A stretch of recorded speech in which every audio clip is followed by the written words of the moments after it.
Good day, everyone. Welcome to another edition of Realtor Mindset. I'm your host, Vincent DiMella. Recent change in employment. I have recently joined up with William Raveis Mortgage, serving the downstate New York and Connecticut territories. So please reach out to me. I'll be focusing my efforts 100% towards mortgage financing, financing of real estate, primarily residential, in the New York and Connecticut territories. But I'll also be bringing news every week as far as mortgage rate updates, real estate updates, what's happening in the real estate market, and how do we keep our mindset positive in this marketplace. So in today's news, interest rates stable at around high 6% range for a 30-year fixed rate mortgage. We can get a 0-point mortgage, 30-year fixed at around 6.8, 6.9%. If you wish to pay a little bit more in closing costs, as far as a buy down goes, I can get an interest rate at around 6.5, 6.625%. So sure, it's a little bit on the higher side as we've seen in the past, as most of us currently believe that when we see the rates come down, which I truly believe they will, I just don't know when, but when they do come down, we're going to see a lot more inventory hit the marketplace. We'll see a lot more buyers qualify for this inventory. Prices will continue to go up, but there will be a lot more transactions. It will be a more robust market. But again, this market is super resilient as far as downstate New York, Westchester County, Fairfield County, Connecticut. We're still seeing price gains in the 1% to 2% over the second quarter. So feel free to reach out to me, discuss your qualifying or any loan scenarios you want to discuss. Fed Treasury Secretary Janet Yellen has announced an initiative by the government to provide $100 million.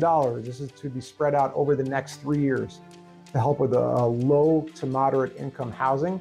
So more details will come out as far as how this program will be enacted, how it's going to hit the banks, and how we can assist buyers. But it's going to be for the low to moderate income buyers who are really feeling this crunch as far as home affordability is concerned.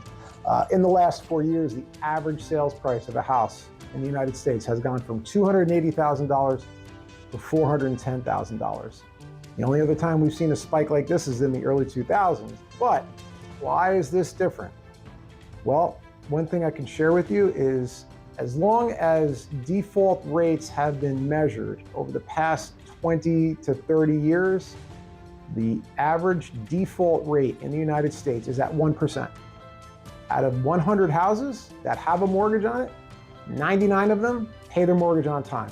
It sounds unbelievable, but the scrutiny and the challenges that are put forth as far as closing on a mortgage, the amount of scrutiny that underwriting is putting buyers through, it's so intense that there's no stone unturned as far as any question about the buyer's ability to pay.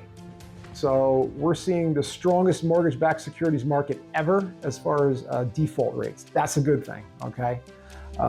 So what does that mean? When and if rates come down, which I truly believe they will, just don't know when, we're going to see that number the same or even improve, if it can possibly be improved. So it'll allow all of us buyers to afford more house, and it'll loosen up a lot more listings. So I'm really looking forward to when that day comes, just wondering when that day will come. So that segues into my next piece of the news segment, where Fed Chair Jerome Powell has suggested that the U.S. economy, the inflation that's been hitting the U.S. economy over the last 2+ years, is starting to cool off, okay? Inflation is starting to cool off. What does that mean? When inflation starts to cool off, there is a good chance that interest rates will come down, that the Fed Treasury will start to cut interest rates. So once we see the magic number, and I always quote Barbara Corcoran from the Corcoran Group and Shark Tank, once we see the number 5 in front of an interest rate, she truly believes that this market will go bonkers, and I believe what she shares as far as interest rates go. So lowering interest rates will loosen up a lot more inventory, because a lot of sellers do not want to trade their 3% mortgage for a 7% mortgage. If they're buying down, if they're trading down, less than half of the price of what they're selling.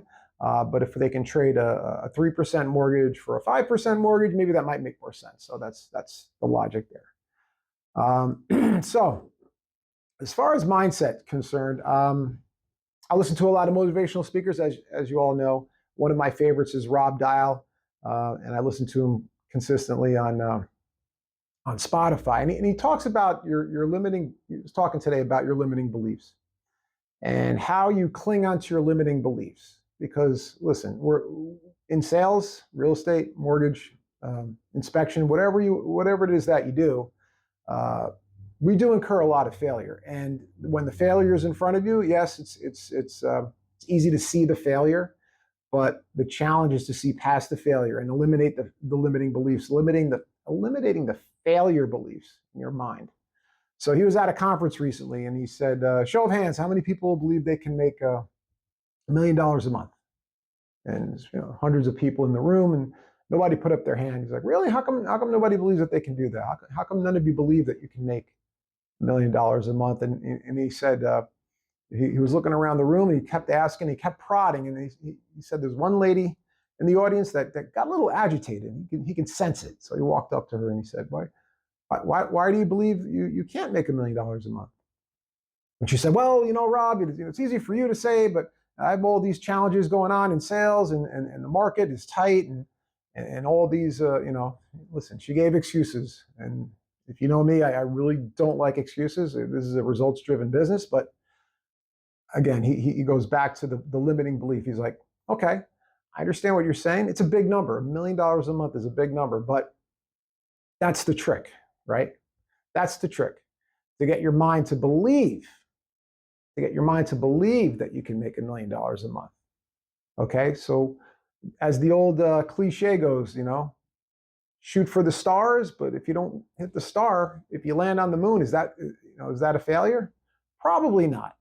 But really, just getting your mind in tune to sticking your chest out and saying, "I'm a millionaire. I can make $1 million a month.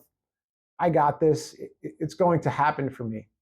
And Rob Dial talks a lot about this too. And I'm just as guilty as the next person, where we have limiting beliefs. I have limiting beliefs, but the challenge, and when he was saying this, I thought he was talking to me. The challenge is fighting those beliefs every day, fighting those failures every day, because he says it's easier to sell yourself on a failure than it is on a success. It's easier to sell yourself on a failure than it is on a success. So when he flipped the script back to this lady in the audience, he said, "All right, great. With all that passion that you have, with all of your energy, that you sold me on the idea of failure, now sell me on the idea of success." And then they had a more positive conversation. And that was really the lesson of the day. So that's my lesson to you all today: is limiting beliefs. Whatever it takes, whatever you need to do to keep your mind positive and celebrate your wins. Keep your mind positive. Listen, you're not going to get every listing. I'm not going to get every loan. Inspectors are not going to get every inspection. Keep positive. Learn from your failures, but see the positive in everything. Eliminate self-doubt, and see yourself where you need to be, even if you're not there yet. You're not falsifying the reality. You're just putting forth the reality that you haven't arrived at yet, if that makes any sense. So anyway, that's all I got for you today. Thank you so much for watching. I love each and every one of you. And get out there and make it a great day for yourselves. Thanks for watching.